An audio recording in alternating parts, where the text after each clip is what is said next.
Welcome to this session. The topic is about capital budgeting. Capital budgeting is one of the most important decisions of financial management of an enterprise.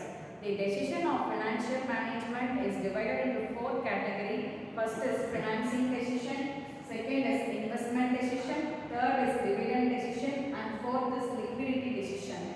The investment decision is divided into two, long term and short term. Under long term is capital budgeting, which is our topic, and second is short term, it comes under working capital. And next is the methods of capital budgeting. There is traditional method and discounted cash flow method. Under traditional method, first is payback period method, and second is accounting rate of return, that is ARR.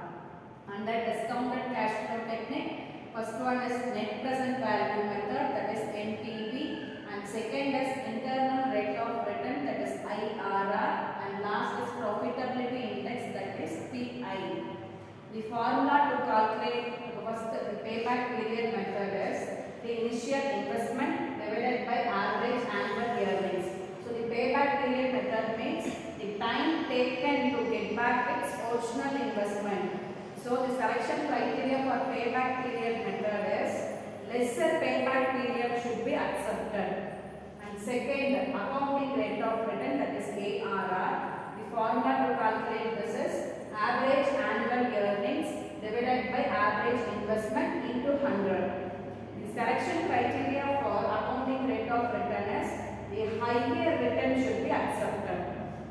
Third, net present value method, that is NPV. Under this, the initial outlay is compared to the present value of future cash inflow. So the selection criteria is if initial outlay is lesser than present value of future cash inflow, the project should be accepted. And second, the initial outlay is greater than present value of future cash inflow, that project should be rejected.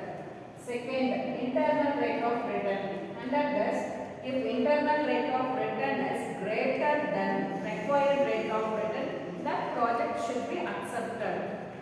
If internal rate of return is lesser than required rate of return, that project should be rejected.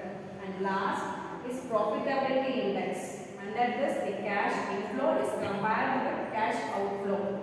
The formula to calculate profitability index is present value of cash inflow divided by present value of cash outflow. And the selection criteria for profitability index is if the profitability index greater than 1, that should be accepted. If the profitability index is lesser than 1, that should be rejected. So these are the formulas and selection criteria to